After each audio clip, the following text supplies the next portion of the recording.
መጀመሪያ የአማራ ፋኖ በጎንደር፣ የአማራ ፋኖ በወሎ፣ የአማራ ፋኖ በሸዋ፣ የአማራ ፋኖ በጎጃም ተሰብስበው መረጡ። የመጣው ይምጣ ብለው ጎንደሮች የሚመጣውን በርደን ለመቀበል፣ ወሎች የመጣውን በርደን ለመቀበል፣ ጎጃሞች ሸዋዎችም ይምጣ የፈለገ ይምጣ አርበኛ ዘመነ ካሴ መሪያችን ነው ብለው መረጡ።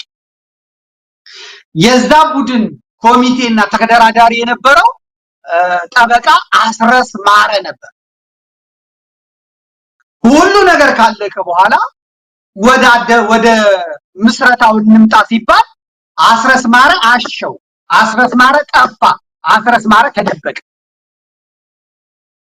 በዚያው ፍጥነት በጎጃም ውስጥ ቀንደኛ አማሮች፣ ቀንደኛ ጀግኖች፣ ቀንደኛ ልጆች በድሮን ተጨፈጨፉ።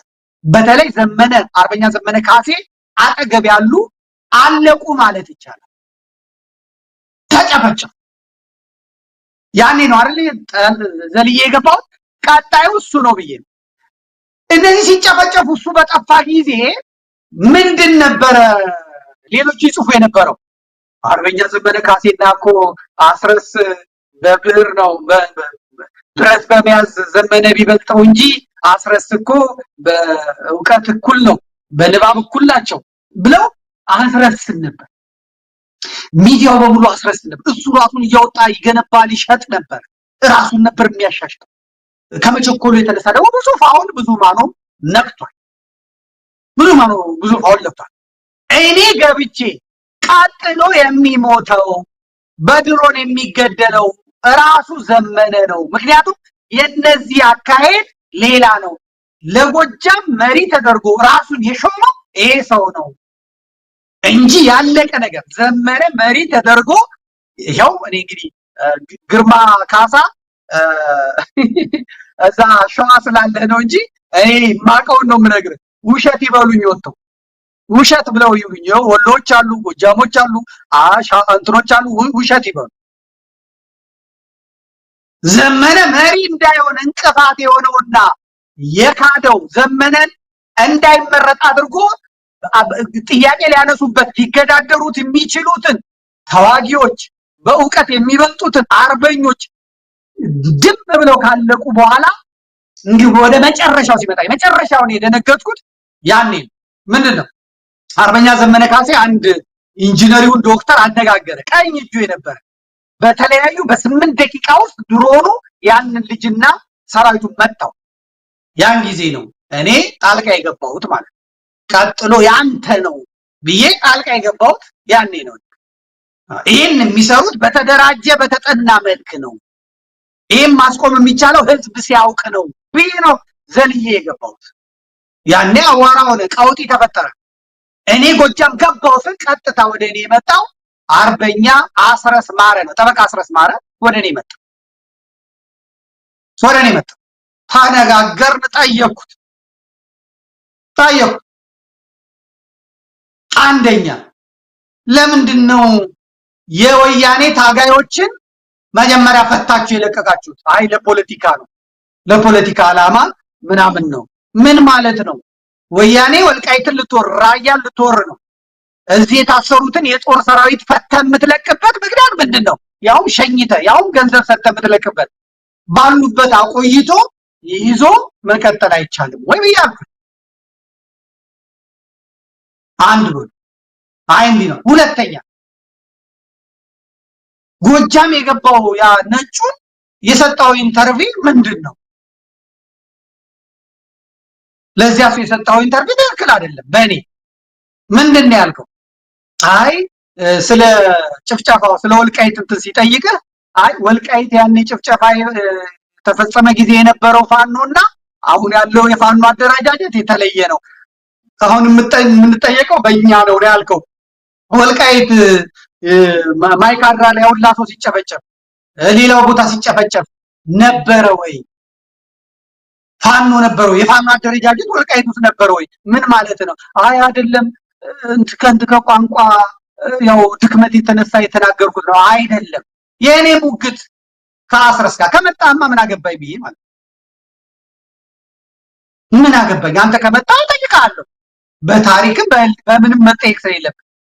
ሶስተኛ ወያኔ ከመጣች ጥይት አንተኩስም ብለሃል። ከወያኔ ጋር ነው የምትሰሩት? የኔ ጥያቄ ነው። አራተኛ ከትሪፕል ኤ ጋር ነው ጋዜጠኛውን የላከልኝ ብላል። ጋዜጠኛው የተላከው ጎጃም ነበር ወይ? አይደለም። የት ነው የተላከው? ጎንደር። አንተ ታዲያ ተቀብለህ ለምን አመጣው? በየት ነው የመጣው? በሸንጎቹ በኩል ነው የመጣው። እዛ ድረስ የገባው። አዎ። ከዛ በኋላ ምርኮ ማርካቷል? አልማረክም። እነዛ የተማረኩትም ምናልባት ለዚህ ፖለቲካ ፍጆታ ይሆናል ብዬ ነው። ቀጥለው መዝግብ። እንግዲህ ሌላም ጥያቄ ጠየቁ። ዘመነ ከተመረጠ አንተ ለምን ትጠፋለህ? ለምንድን ነው እንዳይገለጥ የፈለግከው? ስለው እኔ አይደለሁም። ማን ነው? ዝናቡ ነው። ቃል በቃል ዝናቡ ነው። ዝናቡ ነው ያስቸገረው። ያው ተዋግተናል፣ ተዋድቀናል። ስለዚህ መሪነቱ ከኔ አያልፍም ብሎ ነው። አይመስለኝም። ዝናቡን እጠይቀዋለሁ። አይመስለኝም። ከተስማማችሁ ይሄንን ጎንደር፣ ይሄንን ወሎ፣ ይሄን ሸዋ ይውሰድ ከተባለ በኋላ መሪነቱን ዘመነ ይውሰድ ከተባለ በኋላ ለምንድን ነው አንተ ዘመነን የቀበርከው?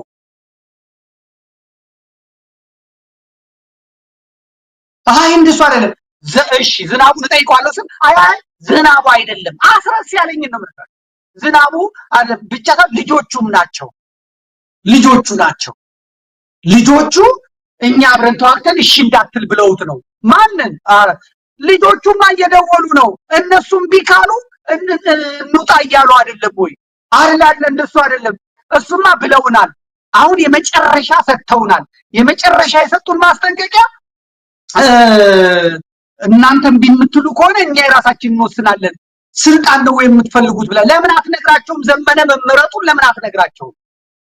አይ ነግራቸዋለሁ። አሁን እኮ ድሮኑም ስለበዛብን ምን ስላለብን ነው። ይሄ ነበር የኔና ያስረስ ጭቅጭቅ። አንዳንድ ሰዎች መጥቶ እኔ ያስረስን አናግሬው አላቅም፣ ከዛ በላይ አውርቼው አላቅም። ከዛ የህግ ባለሙያ ነው። የፈለገውን ያበል የፈለገውን ያድርግ፣ ራሱ ይወጣው ነበር። ጎጃም ስገባ ግን ጨቅጭቆ ሲያናግረኝ ስልክ አነሳው። ሄሎ አልኩት። ሄሎ ጠበቃ ታጋይ አርበኛ አስረስ ስለው እንዴ ስልኬን ማን ሰጠህ? ስልኬን እንዴት አወቅከው አለኝ። ኧረ እባክህ እኔ ማንም አልሰጠኝም። አንተ ራስህ የምትጽፍበት፣ አንተ ራስህ የምትደውልበት፣ እኔ አልመልስልህም እንጂ አንተ የምትጽፍልኝ አይደለም ወይ አልኩት። በፍጹም አድርጌ አላውቅም ማለት ስክሪንሻት አርኩና አርጌ ላኩለት። ይሄ አንተ ስልክ አይደል? ይሄ አንተ መልእክት አይደል? ይሄ አንተ ጽሁፍ አይደል? ኦ አለቃ እንዲህ ብሎኝ እሱ ኢንተርኔት አልነበረው ዲቢ እንደው እኔ ረስቼዋለሁ ምናምን። በቃ አሁን ከመጣ እንነጋገራለን፣ ምንም ችግር የለም። ምን ልታዘዝ? እንደዚህ ተባብለን ይወጣ። እንግዲያው ከመጣ አይቀርና እናውራ የምትለኝ ከሆነ እኔ በአንተ ላይ ማነሳቸው ጥያቄዎች አሉኝ። ለመመለስ ፈቃደኛ ነህ? በጣም ፈቃደኛ ነህ። አለቃ አወራ። ይህ ጥያቄዎቹን መረጃ ቲቪ ሰዓት ስለደረሰብኝ ቀሪ ጥያቄዎቹን ሳይጨርስልኝ ሄደ። እዛ ላይ ምን አልኩት? ያለስላል አቤት አልኩት። ጓደኞቼን እኮ አሁን ድሮን እኔ ለጥቂት አምልጬ ወደፊት ሲሄድ እኔን እኮ ስንት ጀግና ጓደኞቼ ድሮን ፈጀብኝ፣ ድሮን ገደለብኝ። እንዴት አይነት ተዋጊ፣ እንዴት አይነት ምሁራን አለኝ። እኔ ይሄ ድሮን አንተን ብቻ እንትን የሚለው ለምን ትደውላለህ? እሺ በቃ ተው። ለዚህ እኮ ነው ሚዲያ ምረጡ ብለው። አንተ የኦሮሞማው ማነው የኦነጉ ሞገስ ጋር ሄደ አንድ ሰዓት ታወራለህ። የወያኔዎቹ ኢትዮ ፎረም ጋር ሄደ አንድ ሰዓት ታወራለህ። ከነ መሳይ መኮንን ጋር አንድ ሰዓት ታወራለህ። ከምኖች ጋር አንድ ሰዓት ታወራለህ። ይህ አደጋ አይፈጥርባችሁም ወይ? አንዳንድ ጊዜ በቴክስት ለምን አታርጉም? ወይም ድምጽ ለምን አትልኩም? ዘመኑ ታውቁታላችሁ እና ኔትወርካችሁን ፈልገው ያጠፏችኋል። እኔ አሁንም ይቅርብስ ነው ኖ አሁን ሴፍ የሆነ ቦታ ነኝ ያለሁት፣ በሌላ ጉዳይ ነው፣ በሳተላይት ነው የምጠቀመው፣ ማውራት እንችላለን አለኝ። ኦኬ እናውራ። ቀጠል። እሺ ምንድነው ታዲያ የታሰበው? አሁን ይሄ ካልሆነ ምንድነው የታሰበው? በዚህ ሁኔታ መቀጠል ትችላላችሁ ወይ በሚዲያው ጉዳይ ስለው አይ ዘመዴ ሰራዊቱ ጥያቄ አንስቶብናል፣ ሚዲያዎችን ምረጡ ብሎናል። ትመታላችሁ፣ መሳይ መኮንን ደውሎ ስንት ሰራዊት ነው ያላችሁ? አሁን የት ነው ያላችሁት? እየተጠጋችሁ ነው? ከፊታችሁ ኃይል አለ? ይሄ እኮ መረጃ እየሰጠ ነው። አንዴ ግንቦት ሰባት ነው። አንዴ ብአዴን የሆነ ብአዴን ነው፣ ቫይረስ ነው። ስለዚህ እናንተ የምር ያ ህዝብ ችግሩ ገብቷችሁ ከሆነ እናንተን የምትሉት ለምን አታቆሙ? አይ ሰራዊቱ ጠይቆናል፣ ሚዲያ ምረጡ ብሎናል። አለቀ። ልጆች አሏችሁ እናንተ የመሰረታችኋቸው፣ እዛ ጋር ሂዱ። እንኳን እሱ እኔ ጋር ነው አላልኳቸው፣ መረጃ ቲቪ ላይ ነው አላልኳቸው። መርጣችሁ የራሳችሁን የዜና አውታር መርጣችሁ በዛ ለምን አታደርጉትም? የቆየ ሞላም ያለኝ ይሄ የቆየ ሞላ ከመረጡ መረጡ፣ ካልመረጡም እኛ እነሱን ጥለን እንኖራለን ምናምን ዘመድ ይሄ ነው። እሺ ኪሮስን ለምን ለቀቃችሁት? ኮሎኔል ኪሮስ ጨፍጭፎ ያንን ሁሉ ህዝብ ገሎ ያንን ሁሉ አማራ ያንን ሁሉ ነገር አድርጎ ከዛ በኋላ አቅፋችሁ ብላችሁ ለቀቃችሁት። አይ እሱ እኮ እንደሱ አይደለም፣ ጠጪ ነበር፣ ሰካራም ነበር፣ አረቄና ሴት ጫት እየበላ ሲያጨሰ ነበር። ከዛ በኋላ ልጆቹ እንግዲህ እንቅልፍ ወስዷቸው ከአዲስ ቅዳም በሞተር መጥተው 30 ኪሎ ሜትር ይዘውት ሄደው ነው። አንድ እስረኛ ያውም ኮሎኔል ያውም ያንን ሁሉ የሰራ ሰው ይሄ ትክክል። እንደውም እኔም የምጠረጥረው ተናገር፣ ሰዎች የሚሉትንም ተናገሩ። ያኔ ኮሎኔሉ የተያዘ ቀን 30 ሚሊዮን ብር አግኝተናል ኮሎኔሉ ዘርፎ ሊሄድ ሲል ብለው ነበር። ስለዚህ የሚመስለኝ ኮሎኔሉ ብር ይዞላቸው ሄደ ነው የሚመስለኝ፣ ብር ይዞላቸው ሄደ ነው። ምክንያቱም ኮሎኔሉ መጥተው የተቀበሉትም እነሱ ናቸው የያዙት። እነጌታውን አሞኘ ነው ምናምን የሚባሉት ናቸው። ከ30 ኪሎ ሜትር መጥተው ይዘውት ሄዱ፣ ለቀቁት። እሱንም እንደዚህ እያደረግን እሺ ቀሪዎቹን ጥያቄዎች መረጃ ቲቪ ሰዓት ደርሶብኛል፣ ነገ እንገናኛለን አልኩት። ጠፋ። በዛው ሄዶ መሳይ መኮንን ጋር ሙልጭ አድርጎ ሰደበኝ፣ አስገባልኝ ማለት ነው። ማርያም ታምጣሽ ብዬ ነው የሄድኩት። የመጀመሪያው መከባበር ጠፍቶ በጣም ስርዓት ባለው ወጉ ደግሞ የተነጋገርነው ዘመነ ካሴን ሄደው እግሩ ላይ ወድቀው ማርሸትና አስረስ ናቸው ያመጡት ያልከው ደረቅ ውሸት ነው። ሰዎች ሊጠራጠሩ ይችላሉ እና በጣም ትክክል አይደለም። ያንተን ተቀባይነት ያሳጣዋል፣ ያንተን ተቀባይነት ዝቅ ያደርገዋል። ምን ስለሆነ ነው ዘመነን ሄደን እኛ ለምን ምን ብለን የምናመጣው? ይሄ ትክክል አይደለም አለ እና ፈጥረ እያወራ ነው እያልከኝ ነው አልኩት። አዎ ይሄንን ይቅርታ መጠየቅ አለብህ። ግርማ ካሳ እየሰማ ግርማ ካሳ አንተ ለምን ጥብቅና እንደምትቆም ይገባኛል። እና ይቅርታ መጠየቅ አለብህ። አይ ይቅርታ አልጠይቅም ማለት ለምን? እኔ በበጎ ነው የሰራሁት። እናንተ ሁሉን ነገር ትቶ የተቀመጠውን አንተና ማርሸት ሄዳችሁ ምራን፣ አንተ ስም አለ ምራን ብላችሁ ነው ያመጣችሁት። ከዛ እሺ ብሎ ተቀብሏችሁ ዘመነ አርበኛ ዘመነ ካሴ መሪ ሆነ። ይህን በማድረጋችሁ ትመሰገናላችሁ እንጂ ምንድነው ስለው ኖ የፖለቲካ ካፒታል አለኝ በስንት ነገር የገነባሁት፣ ስለዚህ ያንን እንዲናድብኝ አልፈልግም። እኔ በራሴ ነው እየተረገመታው እና አሁን አንተ እየዋሸህ ነው እያልከኝ ነው። በትክክል ሌሎቹንም ነገሮችን ላምንህ አልችልም ሲለኝ ለመጀመሪያ ጊዜ ስም መጥቀስ አልፈልግም ነበር፣ ጠቀስኩኝ። የነገረኝን ነው ማወቅ የምትፈልገው? አዎ አርበኛን የነገረህ አለኝ፣ ዘመነ አለቃን የነገረህ አለኝ። አይ እኔ እሱ አልነገረኝም፣ እሱ አላወራልኝም። እና በድምፅ ሪከርድ አድርጎ የላከልኝ እና ይህን ታሪክ ያጫወተኝ ያንተው ጓደኛ፣ ያንተው ዘመድ፣ ያንተው ወንድም ማርሸት ፀሐዩ ነው። ለአንድ ደቂቃ ወይ ለሁለት ለሶስት ደቂቃ ጸጥታ በመሃላችን ሰፈረ። አስረስ አቤት። እሺ እና እኔ መረጃ አለኝ፣ የነገረኝ ማርሸት ነው። ማርሸት ዋሽቷል? አይ አይደለም እኮ ቀኑ እንዴት ነው በዚህ ምናምን አይደለም። አሁን ከዚህ በኋላ እኔ እናንተ የምንነጋገረው አርበኛ አስረስ ምናምን ሳይሆን አንተም እኔ ዋሸ ስትለኝ ታስገባልኛለህ፣ እኔም አንተን ያለኝን ጥያቄ በሙሉ እጠይቅሃለሁ፣ ይወጣልናል፣ አለቀ። በአንተ ላይ ያለኝን ቅሬታ አወጣለሁ ብዬ እኔ አስረስን 9 ጥያቄ እየቀረኝ መጠየቅ ያለብኝን ሁሉ በመጠየቄ የህሊና እረፍት አለኝ። ስለ መምህራን መገደል፣ ስለ ሐኪሞች መገደል ከጎጃም ምድር ሊቃውንት እንዲጠፉ እየተደረገ ያለበትን ጉዳይ በመጠየቄ እንደ አንድ ኢትዮጵያዊ እንደ አንድ ኦርቶዶክሳዊ ደስታ ነው የሚሰማኝ፣ ሐሴት ነው የሚሰማኝ። መረጃ ስላለኝ ማለት ቃል በቃል እያንዳንዷ ነገር መረጃ ስላለኝ ይሄ ከሻቢያ ከወያኔ ከብልጽግና ከባዕዴን ጋር የሚሰራ ጋንግሪን ቡድን መልሶ አማራን አዘቅት ውስጥ ሊከት የሚታትረው ማንስ ዝም ብሎ ፈጥሮ ያወራ የለ እንዴ? እኔ የአማራ ፋኖ የታችኛው ታጋይ የታችኛው አመራር ታፍኖ መቀመጡን ነው ማለት። ታፍኖ መቀመጡ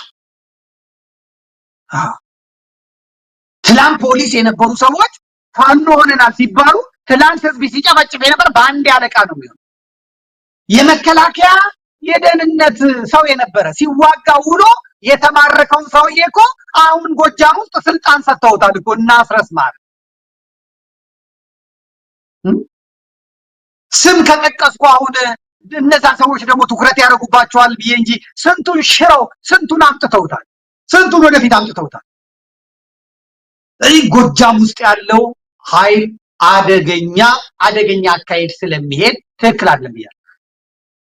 ኢንጂነር ደሳለኝን ለመርዳት የሸዋ ፋኖ ለማገዝ ከጎጃምና ከወሎ ሰራዊት ተውጣቶ መንገድ ከጀመረ በኋላ በዚህ ስብሰባ ላይ የኛ መሪነት ካልተቀበሉ አንሄድም ብለው የጎጃሙ ሰራዊት እንዲቀር ያደረጉት እና አስረስማረ ትክክል አይደለም። ፈንዳ ትክክል አይደለም። 6 ወሩ ክረምቱ ካለፈ ሶስቱም ተጠያቂ ናቸው። በዋነኝነት ግን የሚጠየቁት እና አስረስ ናቸው እና አርበኛ ዘመነ ናቸው። የሚጠየቁት እነሱ ናቸው። የአማራን መከራ ያራዘሙት እነሱ ናቸው። ስልጣን በመፈለግ የመሪነት ሁኔታ በመፈለግ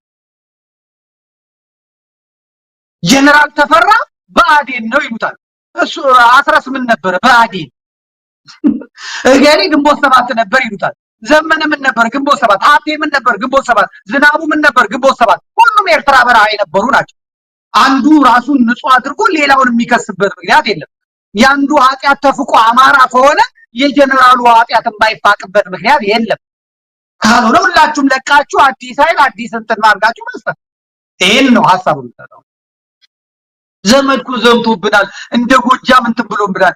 ጎጃምንማ መከራውን አራኩለት። ጎጃምንማ ዱላውን አራኩለት። ጎጃምንማ ጉሮሮ ለጉሮሮ ይዤ አንቄ መምህራን እንዳይገደሉ አደረኩ። ቢያንስ አሁን መምህራን 2 መታወቂያ ነው የሚይዙት። የመንግስት ሰራተኞች 2 መታወቂያ ነው የሚይዙት። ብአዴን እንዲግጣቸው ያደረገው የአማራ ፋኖ በጎጃም። አሁን በጎጃም አንድ መታወቂያ በ3000 ብር ይሸጣል። ምክንያቱም ኬላ ላይ የመንግስት ሰራተኛ መምህር የሚል ሲያይ የና አስረስ ቡድን ይገላል። ከጎጃም ሊቃውንት እንዲጠፋ እየተደረገ ነው። ይሄን ስናገር የሚናደድ ጎጃሜ ነኝ የሚል ካለ ጸረ ጎጃም ጸረ አማራ ሰው ማለት ይሄን መጮህ የነበረብህ አንተ ነህ። ይሄን ማልቀስ የነበረብህ አንተ ነህ። ይሄን ማስተካከል የነበረብህ አንተ ነህ። ጎጃም ገበሬው ማዳበሪያ ገዝቶ እንዳያመርት እንዳያርስ ካደረጉት አንዱ የአማራ ፋኖ በጎጃም ነው። ጫካ ቁጭ ብሎ እየበላ የገበሬ ስንቅ እየበላ የገበሬ ከብት እየበላ የገበሬ እንጀራ እየበላ ገበሬው እንዳያርስ የከለከለ ምርት እንዳያመርት የከለከለ ከብልጽግና በላይ ጠላት እየሆነ ያለ የጎጃም አማራ ፋኖ። ስንት ተማሪ ገደልክ፣ ስንት መምህር ገደልክ የሚል ይሄን ስለተናገርኩ ኮሬንቲ መያዝ የምትፈልግ ካለ ተሰቀል። መርዝ መጠጣት የምትፈልግ ካለ በአይነት መርጠህ ዲዲቲ ስትፈልግ ቢቢሲ ስትፈልግ ምንድነው ደግሞ በረኪና ስትፈልግ የፈለከው መውሰድ ይችላል። ይሄ የአማራን አንድነት የሚገፋል። ይሄንን ነው የተቃወሙት። ስለዚህ ይሄንን በኃይል መተቸታል። ይሄም ሞተው እኛ አላደረግንም ማለት ያለባቸው እነሱ ናቸው። አሁን በቀደም የኔን እዛ አጠገባቸው ያለ የእነሱ ሰው ነው የሚነግረኝ። ስብሰባው ሊጀምር 30 ደቂቃ ሲል አንተ ለጠፍክ። ያንን ቁጭ ብለው ሲያነቡ ቆዩና እንዴት እንደው ሲሉ የስራ አስፈጻሚው ቢደውልላቸው ምን ቢልላቸው አልተሰበሰቡም። አለቀ።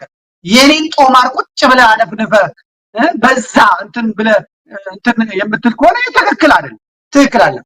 ለአማራ መውደቅ፣ ለአማራ መሞት የጎጃም አማራ ፋኖ የስልጣን ስግብግብነት እኔ ብቻ ማለት የአማራ ፋኖን ትግል በአናቱ ይተክለዋል። አማራ የሚያሸንፈው ባህሉ አንተ ትብስ፣ አንተ ሂድ፣ እኔ ልቅደም፣ ይሄ እንደዚህ እያለ ነው የሚመጣው። እንኳን ሶስት ተነጋግራችሁ በሶስት ድምፅ የመጣው ቀርቶ ማለት አማራን ከፍ ማድረግ የምትችሉት ከስግብግብነት ወጣችሁ ስትሄዱ